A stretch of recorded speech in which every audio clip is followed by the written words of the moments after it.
አባቶቻችን ስለምን ልጆቻቸውን መገሰጽ ተሳናቸው? መንግስት ስለምን ትውልዱን በስነ ምግባር ከማነጽ መቆጠብ ታየበት? ለመሆኑ እንዲህ አይነቱ መዘናጋት መጨረሻው ምን ይሆን? የጥፋት መንገዶች እንደ ትክክለኛ መንገድ መቆጠር ጀምረዋል። በነውራችን መሳቀቅን ሳይሆን መሳለቅን አትርፈናል። የጀመርነው መንገድ የትም የሚያደርሰን አይደለም። በሰው ልጅ የመኖር ሂደት ውስጥ ሰክነትና ጥሞና አስፈላጊ መሆኑ አያጠያይቅም። መሬን የወጣ ህይወትና ኑሮ መጥፊያው ቅርብ መሆኑን መጠራጠር አያሻም። በማይገባ መንገድ ተጉዞ የሚፈልግበት ደረጃ ላይ የደረሰ የለም። ሞታችን የሚፋጠንበትን መንገድ ደጋግመን መቆፈራችን ባጭሩ እንድንቀር ከማድረግ በቀር ሌላ ፋይዳ የለውም። ተስፋ መሰነቅ ሳይሆን ተስፋ መቁረጥ የተንሰራፋብን በርካቶች ነን። በመኖራችን ተስፋ እንቆርጣለን። በህይወታችን ተስፋ እንቆርጣለን። በሀገራችን ተስፋ እንቆርጣለን። በቤተሰባችን ተስፋ እንቆርጣለን። ሰው በጥፋት መንገድ መጓዙ እውነት እየሆነ ነው። የሰው ልጅ ከልማት በላይ በጥፋት መንገድ እየተጓዘ መሆኑ በአደባባይ እየታየ ነው። ይህ ሁሉ ዝብርቅርቅ ሁኔታ በልክ ካለመኖር ይመነጫል። በሱስ መዘፈቅ ቀስ በቀስ ራስን መግደል መሆኑ አያጠራጥርም። እላፊ ዳንኪራ እላፊ መዘዝ ያመጣል። በእርግጥ ይህ አሳሳቢ ጊዜ በምንቸገረኝነት ጮቤ የምንረግጥበት ሊሆን ይገባ ነበርንም? በየቦታው ዳንኪራ የምንረግጠው በበዛ መልክ ሰርተን ወይም ሞልቶ ተርፎን አይደለም። ህዝብ ቀምሶ ማደር ተስኖት የበዛ ጭፈራና ዳንኪራ ማብዛታችን የማይቆረቁረን ለምን ይሆን?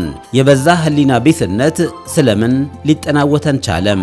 በብዙ ምክንያት ይህ ጊዜ በክልፍልፍነት እየተመራን ሰው ከመሆን መንበር አብስተን የሸሸንበት ሲሆን እየታየ ነው።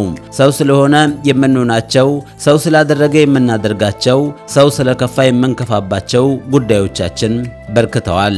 ራሳችን አደብ ሳንገዛ ልጆቻችን አደብ ገዝተው ይኖራሉ ማለት ዘበት ነው።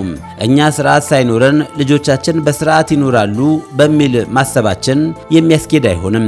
እኛ ባህል ወግና ማንነታችንን አጣጥለን ልጆቻችን የረባ ማንነትና ባህል ጠባቂነት ይታይባቸዋል ብለን አናስብም።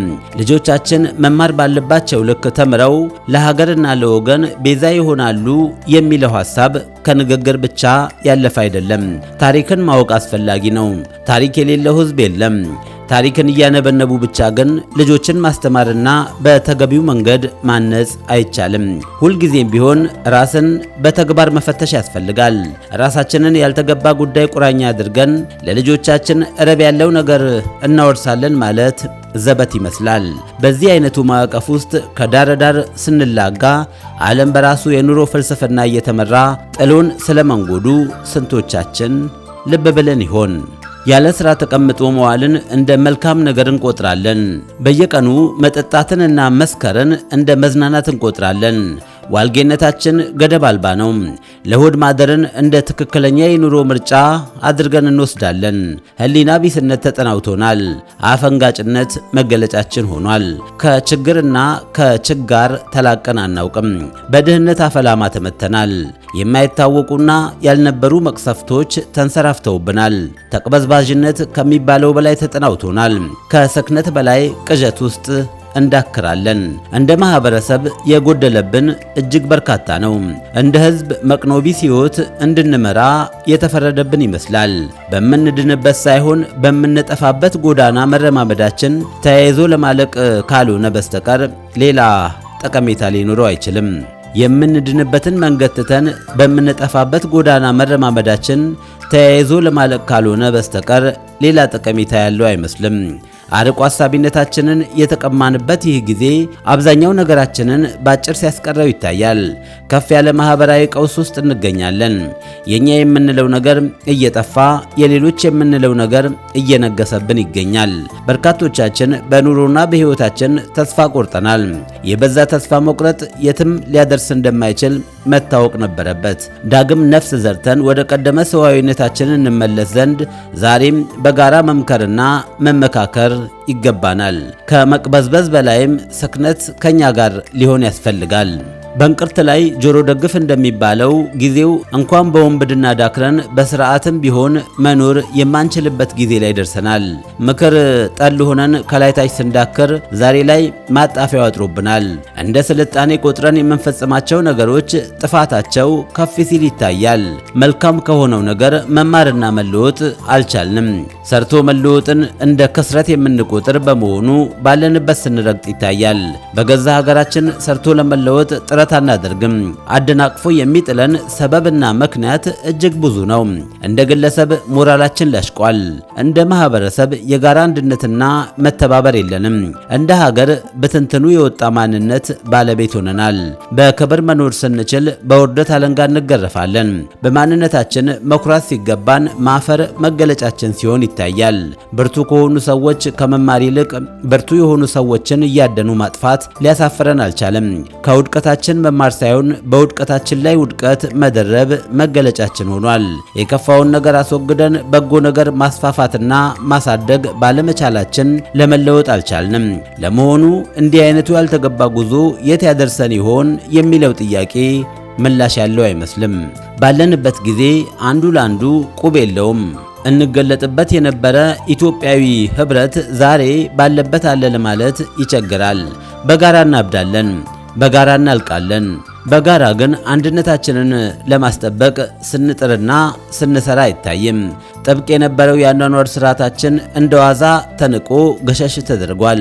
ማህበራዊ መተዛዘናችን በመጨቃከን ተሞልቷል። ለፍቅር መትጋት ሲኖርብን ለጠብ አቆብቁበን እንነሳለን።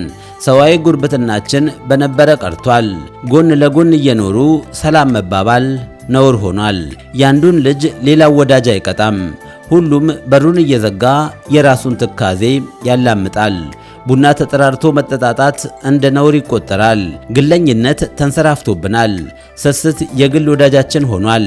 ካለ ላይ ቆርሶ ማካፈል የማይታሰብ እየሆነ ይገኛል። ሰው ሆነን ተፈጥረን ሰው ጠልተናል። ከራሳችን ጋር ስምምነት የለንም። ከቤተሰቦቻችን ጋር ስምምነት የለንም። የብቻ ህይወት ምርጫችን ሆኖ እስከ ህይወታችን ፍጻሜ ያስጉዘናል። ለሌሎች መኖር ሳይቻል እንዲሁም ወልዶና ከብዶ ራስን መተካት ሳይቻል ቀርቶ ለብቻ ተጠቅልሎ በመኖር የሚገኝ ደስታ እንዴት ያለ ነው! የነተበ ማንነት ለነተበ ችግር አሳልፎ ሰጥቶናል። ታሞ መዳን ለበርካቶቻችን የሚቻል አልሆነም። ሞታችን የንስሐ ሞትን አክሊል ሊጎናጸፍ አልቻለም። እርስ በርስ መከባበር የለንም። ሰው ለሰው ችግር የሚደርስበት ጊዜ ያከተመ ይመስላል። ጓደኝነታችን የክህደት ሸፍት አጥልቶበታል። አብሮነታችን ለይምሰል ሆኗል። የዘንድሮ ጓደኝነት የመጠፋፊያ ወዳጅነት ሲሆን እየታየ ነው። በጽናት ማደርንና ቁም ነገርን አሽቀንጥረን ጥለን በማስመሰል ህልውና ውስጥ ተጠልለናል። ለመሆኑ የቀረን የጋራ ነገርና ጉዳይ ምንድን ነው? መቀማማት በዙሪያችን ነግሷል። የትዳር ቃል ኪዳን አይጠበቅም። የጓደኝነት ቃል ኪዳን አይከበርም። የማህበረሰብ የአኗኗር ስርዓት ተጥሷል። በህግና ስርዓት በአግባቡ አልተመራንም። ተለምዷዊ የመኖር ስርዓታችን አልገዛንም። የምንጠፋበትን ነገር በትጋት ስንፈጽም ይታያል። የኛ ባልተገባ አኗኗር መበሻቀጥና መመረዛችን ሳያንስ እንዲህ አይነቱን ያልተገባ እድገት ልጆቻችን እያዩ ማደጋቸው እጅግ ያሳዝናል። በርካታ ነገሮች ተብትበው አስረውናል። እነተዋቸው ብንል እንኳን በቀላሉ የሚፋቱን አይደለም። በእኛ ተጨባጭ ሁኔታ ከጥቅሙ በላይ ጉዳቱ የሚያመዝነው የቴክኖሎጂ ውጤት በቤታችንና በአካባቢያችን ላይ ጥላውን አጥልቷል። ሁሉም የስልክ ቁራኛና እስረኛ ሆኗል። እንዲህ አይነቱ ችግር ደግሞ ከሊቅ እስከ ደቂቅ አቀርቅረን የተጠመድንበት ነገረ ጉዳይ ሆኗል። አሁን ለችግራችን አፈርሳታ መቀመጥ ያለብን ጊዜ ላይ እንገኛለን። እንደ ማህበረሰብ ከመጥፋታችን በፊት ከወዲሁ ካልተገቡ ድርጊቶቻችን መታቀብ ይኖርብናል። ገደብ ያለፈ ዳንኪራችን ገደብ ሊበጅለት ያስፈልጋል። እንደ ሀገርና እንደ ሕዝብ በበዛ መድቀቅ ውስጥ እንገኛለን። ያለንበት ሁኔታ በስክነት ራሳችንን የምናይበትና የምንኖርበት እንጂ አብስተን ጮቤ የምንረግጥበት አይደለም። ያለንበት ሕይወትና ኑሮ ከወዲሁ የማይታሰብበት ካልሆነም በቀላሉ ለጉዳት መዳረጋችንና መጥፋታችን የማይታበል ሀቅ ይሆናል። ስለሆነም የማህበረሰብ አኗኗር በደንብ እየተፈተሸ ሊወገዙና ሊኮነኑ የሚገባቸው ጉዳዮች እየተወገዙና እየተኮነኑ ተገቢ የሆነ ኑሮና ሕይወት መምራት የግድ የሚለን ጊዜ ላይ እንገኛለን። ለሁላችንም ፈጣሪ አስተዋይና ቅን ልቦና ያድለን። ውድ አድማጮች ለዛሬ ያዘጋጀውላችሁ ይኸው ነበር። እንደተለመደው ከስንብቴ በፊት ግን እንዲህ ብዬ ላብቃ። አንድ ሞኝ የተከለውን 50 ሊቃውንት አይነቅሉትም። ወንድዬ ካሳ ነኝ።